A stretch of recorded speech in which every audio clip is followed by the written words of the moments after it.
They actually have those. Yep. They have the instructions on the wall. We don't fool around here. Yeah.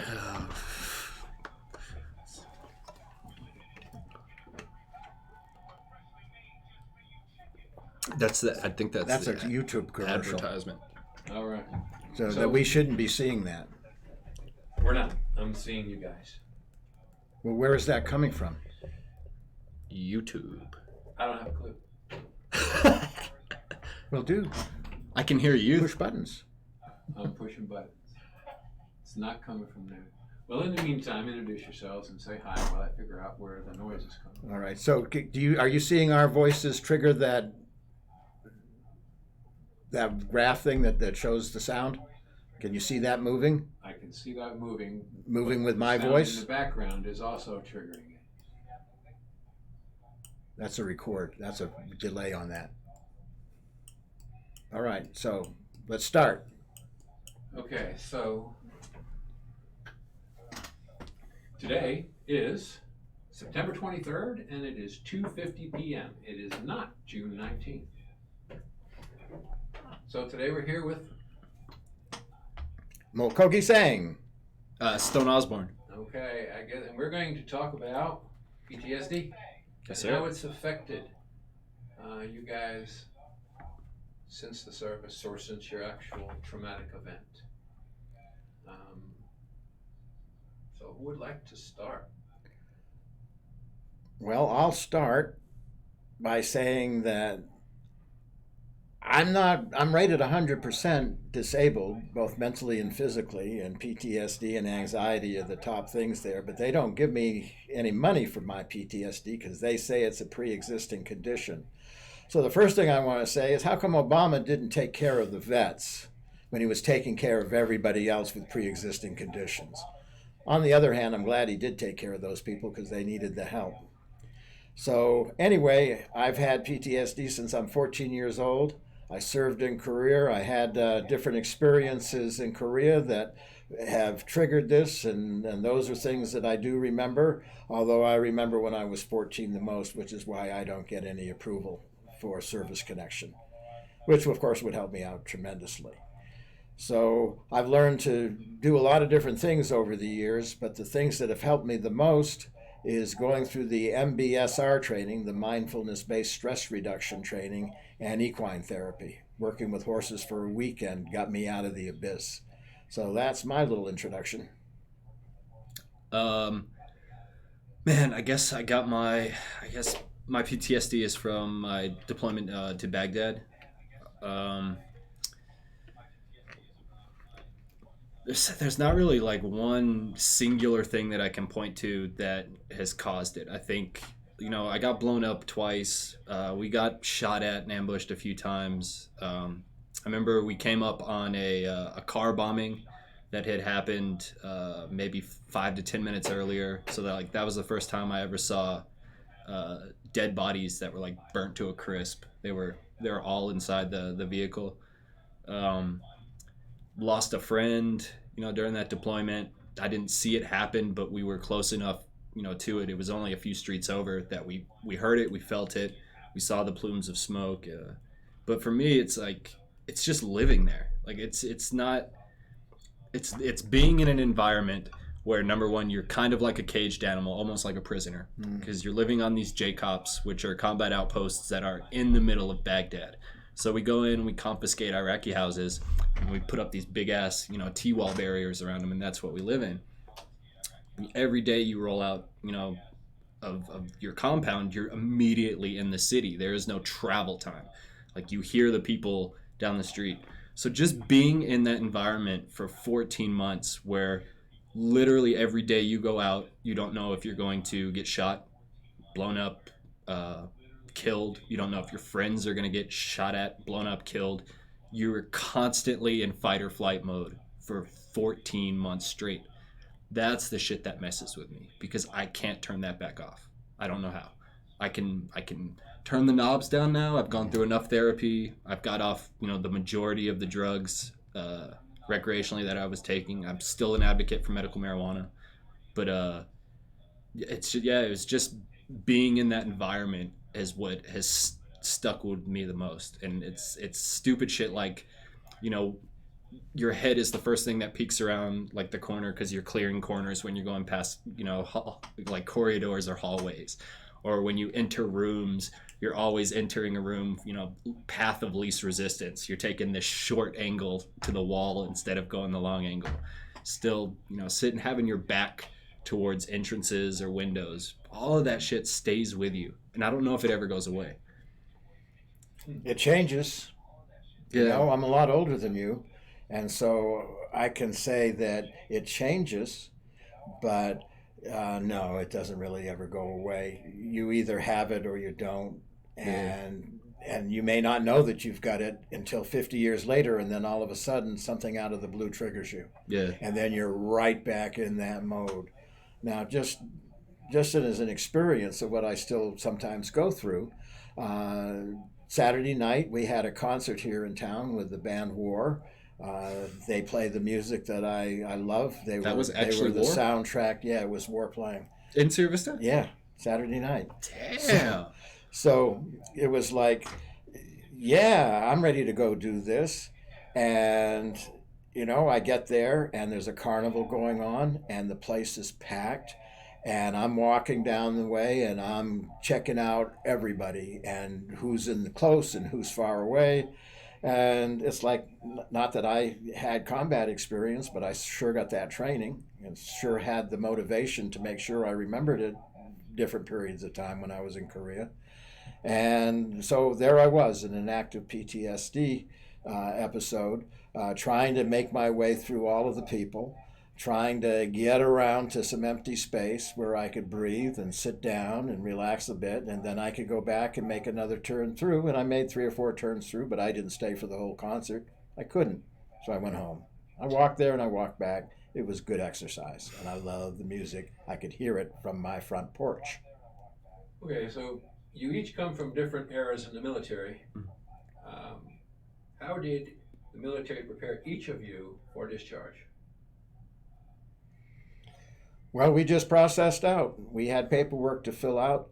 We didn't get any counseling. That was a time period when things were really different. We had major contingents processing out who served in Vietnam, who served in Korea, and who served in Thailand. And what were your years of service? My years of service were 1967 through 1970, and I was deployed. I did a tour and a half in Korea, 68 through the end of 69. For me, we ACAP'd the Army getting out of the Army program or whatever it's called. You know how they love their fucking acronyms.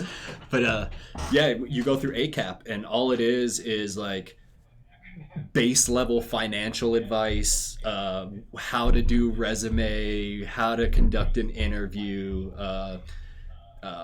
organizations that are veteran friendly that you should apply to. But as far as like turning it off, like them turning you back, you know, because they turn you on, but turning back off, none of that whatsoever. Zero, absolutely zero. So how did that affect you when you got out and you had nothing turned off? How did that affect you in civilian world? What are some of the things that you found as challenging after getting out? Can I just say, existing is like a blanket term. Relationships, maintaining relationships with people that you care about, I found to be very hard. It was much. I don't know if it's just because you don't like. Once you get out, you realize that the relationships that you form in the Army with dudes that would literally take a bullet to the head for you cannot be replicated even by family. And so you feel an alienation, or at least I did personally. I felt alienated from anybody who had not gone through or experienced what I'd gone through. And that's probably the hardest part. I pushed all my friends away. I made it really rough on my family for the first few years. I was out 3 months and I got addicted to heroin so I could shut my brain off, so I could shut my body down. I did that shit for about 7 months and got clean. But Yeah, I would just say maintaining relationships.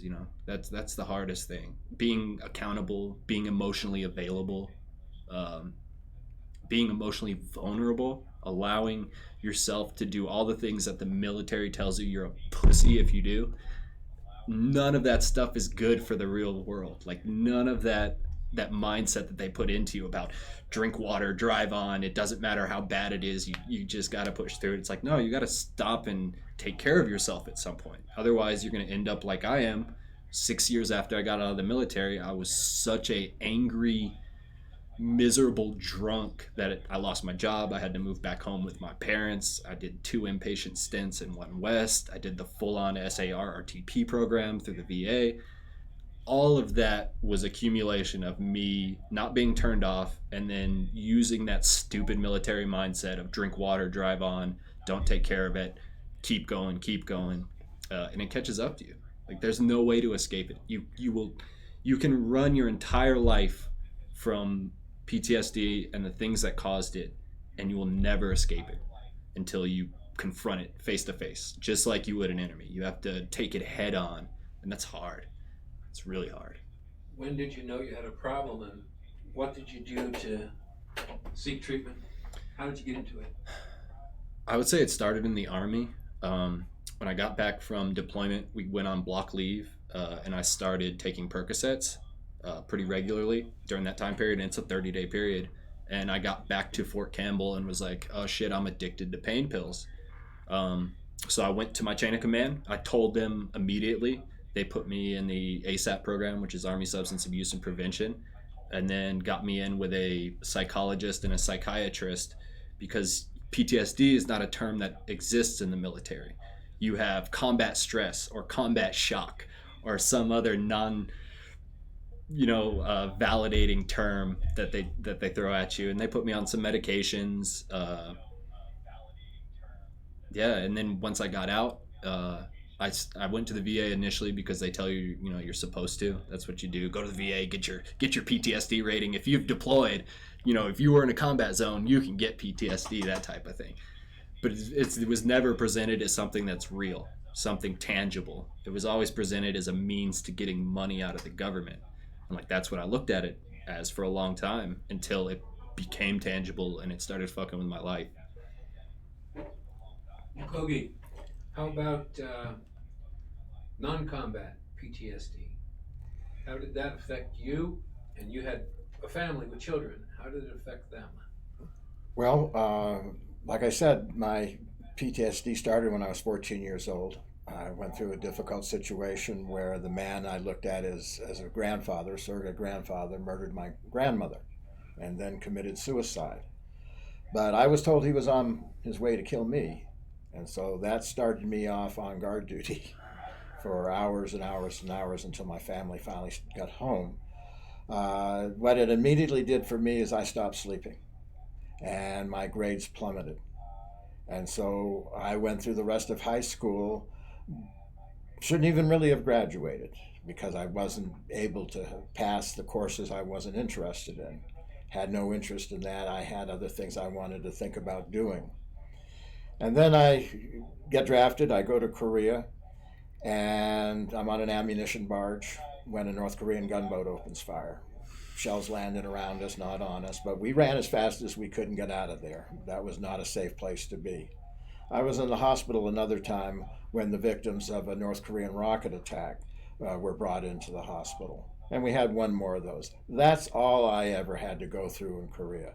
I didn't have all of the problems that other people had. I wasn't up on the DMZ. I had a good duty station.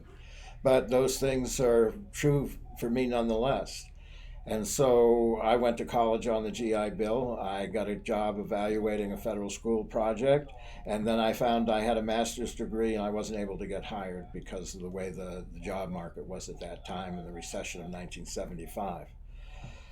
So I ended up working for myself, and come to find out that's what a lot of us do. We get our own jobs, we create our own work, and that way we control our environment. We can decide who comes in, who's there, who's not there.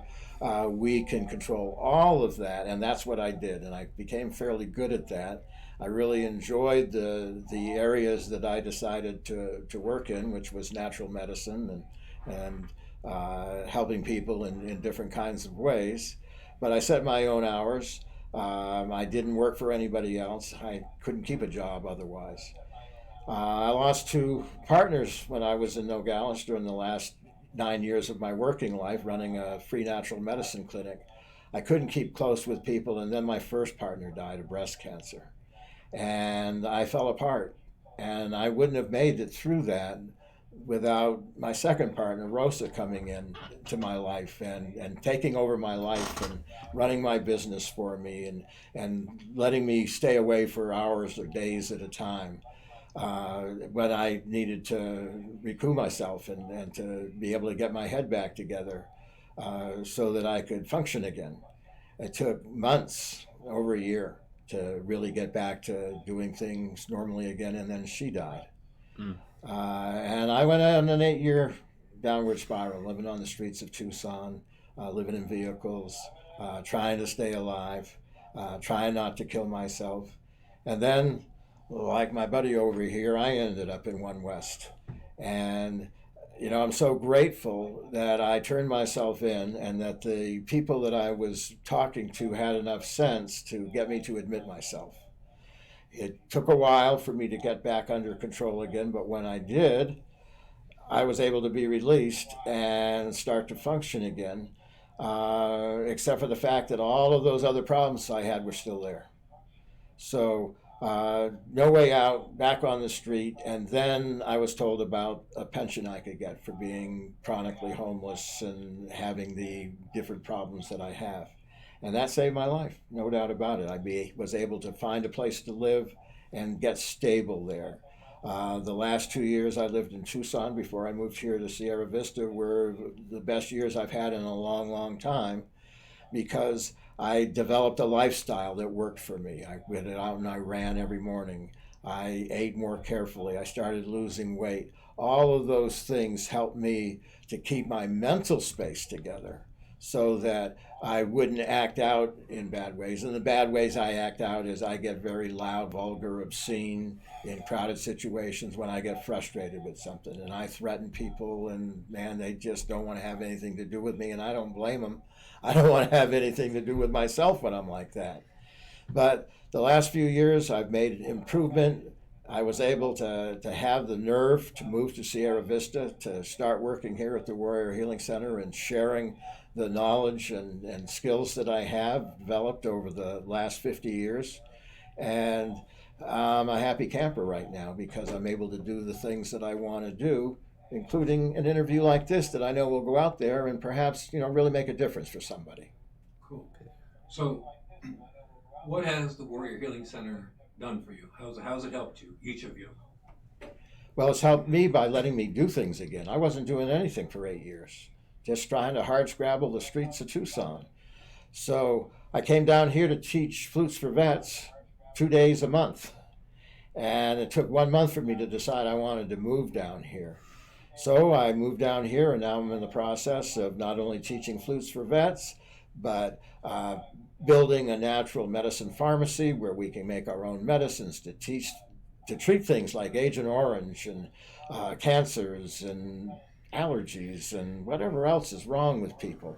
Between the Chinese patent medicines and the herbs that I can custom formulate for people, flower remedies, we can pretty much deal with any mental or physical problem that a veteran's facing right here in-house without having to rely on drugs that can twist us off and make us want to commit suicide or hurt somebody else. These psychiatric drugs, it'll all be all herbal, all natural. That's given me purpose in life, and that's what I was looking for. I was looking to get my life back, and now I've got my life back. Very good. I don't know quite yet. I guess, just as a baseline, it's given me someone else to be accountable to, and Tim.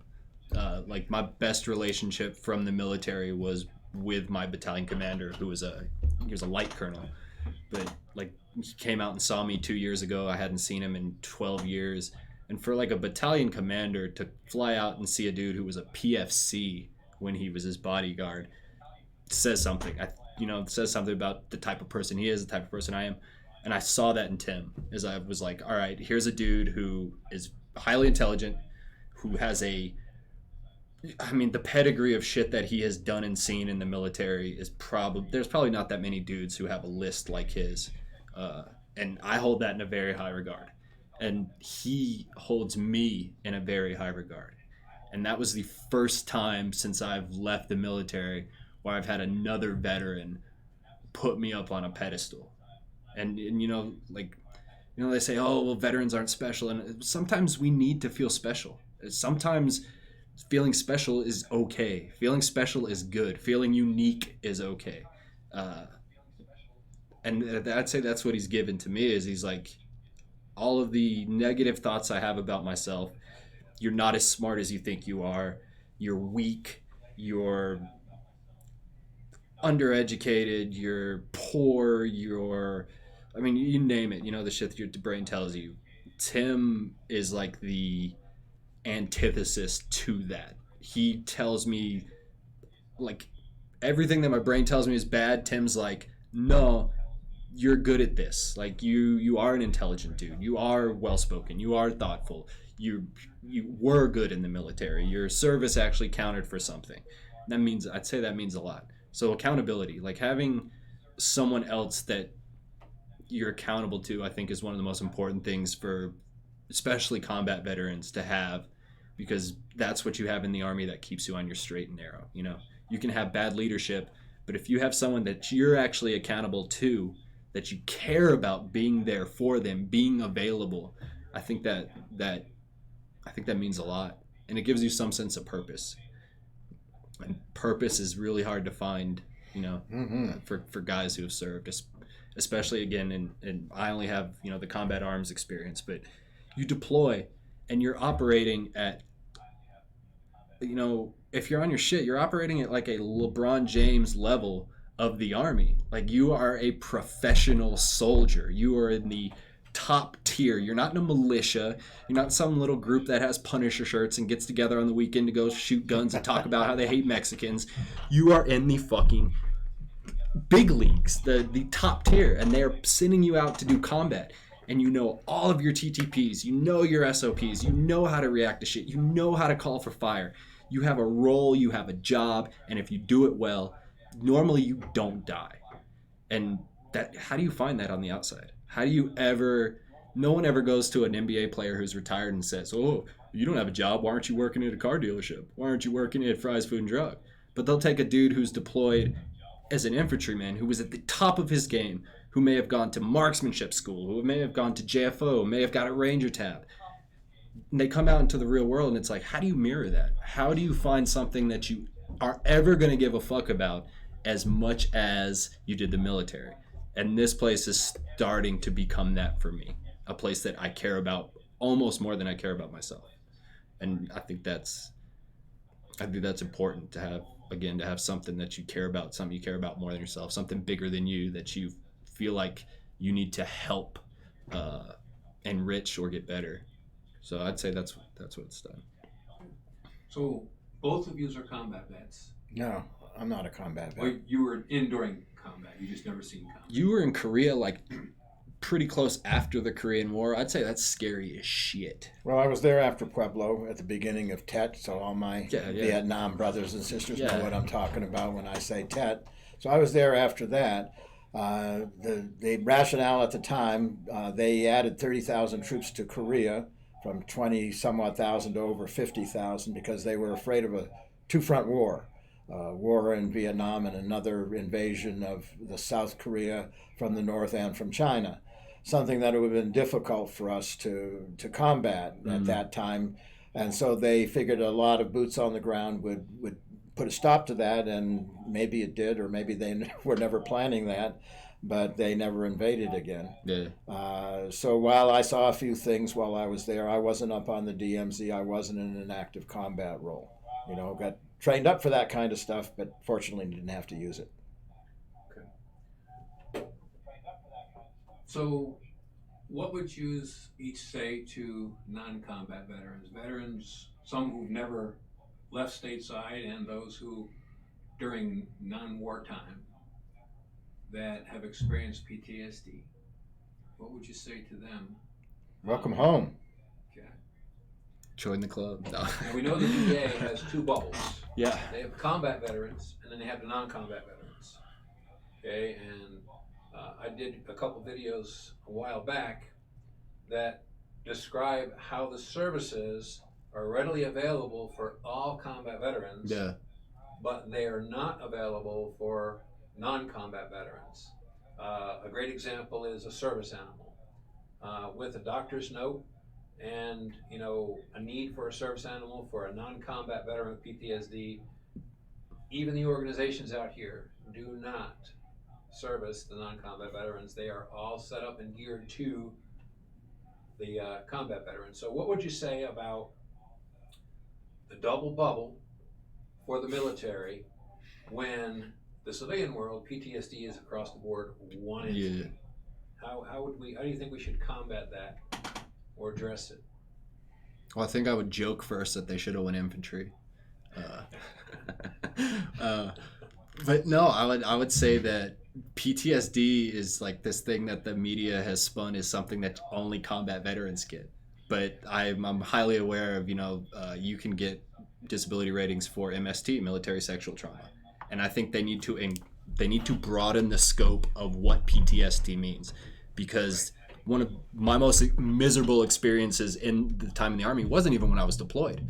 It was the 2 years after I got back, where I got a first sergeant who went out of his way to degrade me mentally and not physically abuse me, because he really couldn't. I mean, he could make me push till I wanted to throw up. But I mean, he went every opportunity he got, he tried to make me look bad or make me feel less than I was. And I dealt with that for 2 years. That's the reason I got out. I tell all my friends, I got out because they weren't going to let me be a ranger. No, I got out because First Sergeant Sotil destroyed whatever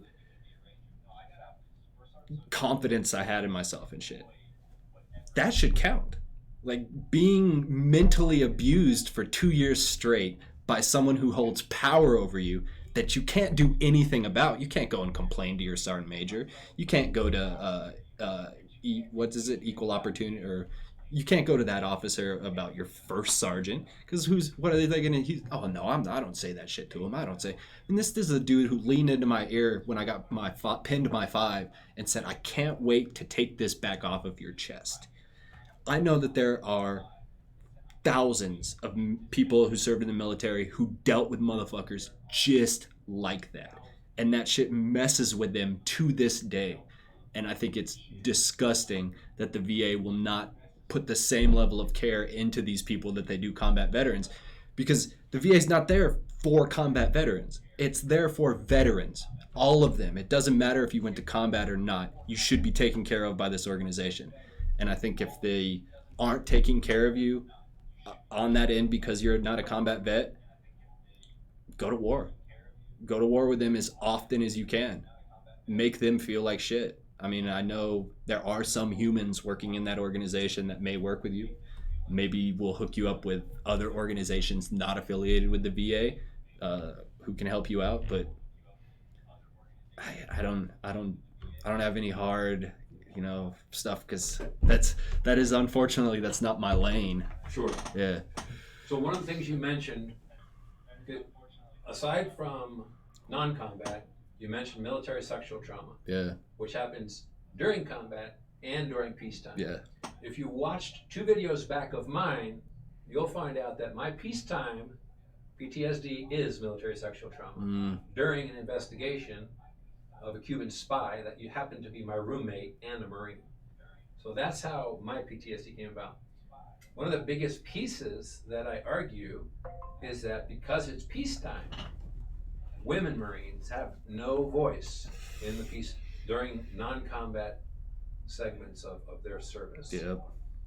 So the majority of them go unheard, because if it's peacetime, they don't want to hear you because military has that double bubble. Yep.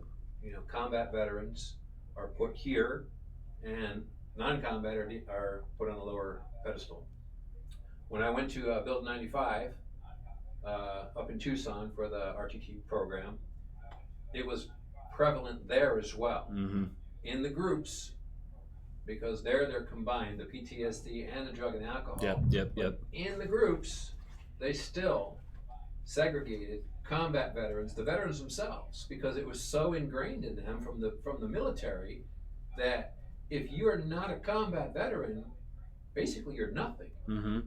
So my biggest argument, my biggest fight is that fight. Yeah. Okay, so every one of us were combat ready at the drop of a hat, regardless that some of us were lucky enough to not have to go to war. Mm-hmm. Mm-hmm. You know, but we were all combat ready, 24/7. Yeah. I mean, we all lived it. So I guess that brings me to my next question: is a couple things. Suicide and the 22 for 22 that the Warrior Healing Center has, but the time of the year that's we're coming upon.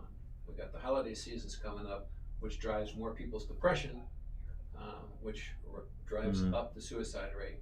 So what would you say to the veterans out there, knowing with this season coming and knowing the suicide rate, and those with PTSD? You know, we got the Warrior Healing Center, we got treatment centers, the VA hospital type stuff. So speak a little bit about those. Be engaged in your life. It's the most important thing you can do. If you're engaged in your life, that means you've got other activities that you're involving yourself in.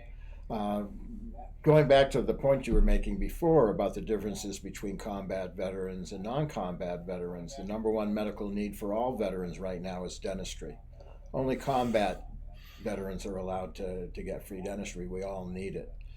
So there's a lot of politics and a lot of self-beating your chest in terms of how important you are that enters into all of these kind of things.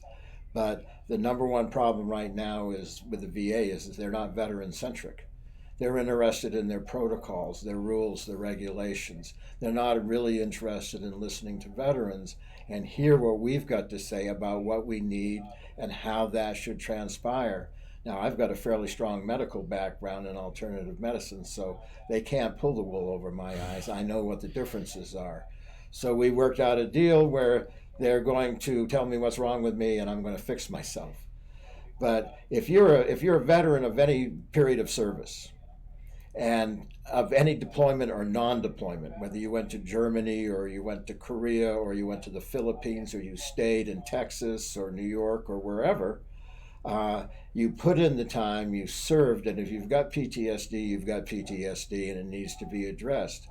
We're finding out now in civilian life, so many people are now being diagnosed with PTSD because of different circumstances, and not circumstances necessarily like we went through in the military, although I was at Standing Rock Sioux Reservation during the election through Veterans Day, and I guarantee you all those people who went up on the front line there to protest that oil line going through the water supply of the Great Sioux Nation, those people all had PTSD. And as we followed those occurrences after we came back home and we all were connecting on Facebook and sharing our experiences, one right after another, I'd write to them and say, you know, you've got PTSD, you need to deal with this, you need to address this.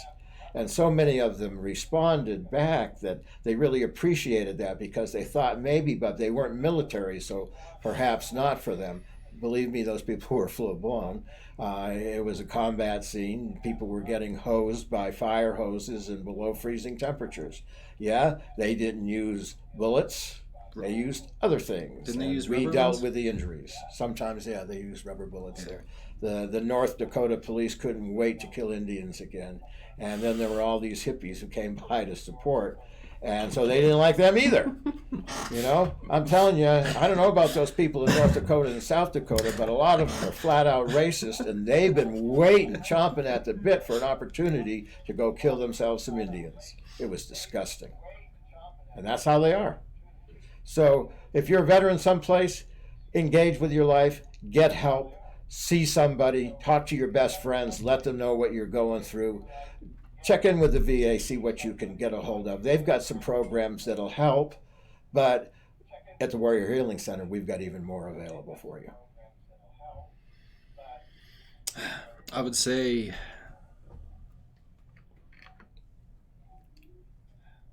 you need to give up your locus of control. Like, that's one thing with veterans is our lives when we were in were very controlled and regimented. And once you get out into the real world, number one, you don't have those people to control you and regiment you.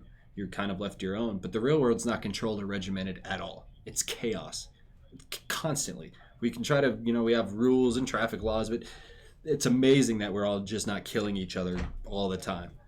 You have to give up that locus of control and realize that you have to ask for help, that you're not going to be able to do it by yourself, and that you shouldn't have to do it by yourself. Because what did we do in the military by ourselves? You shit with somebody, you showered with somebody, you slept next to somebody at all times. Like, battle buddies, they push that thing when we're going into basic. For me, like, that was the term, battle buddy. Your battle buddy. You don't go anywhere without your battle buddy. When you get out, we don't have no fucking battle buddies. You got to find them. You have to find yourself a battle buddy again. Yeah, I would say that.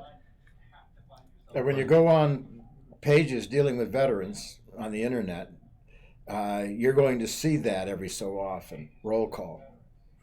Who's out there? Who's having trouble? People are out there saying, I'm here willing to listen to you. Tell me what your problem is.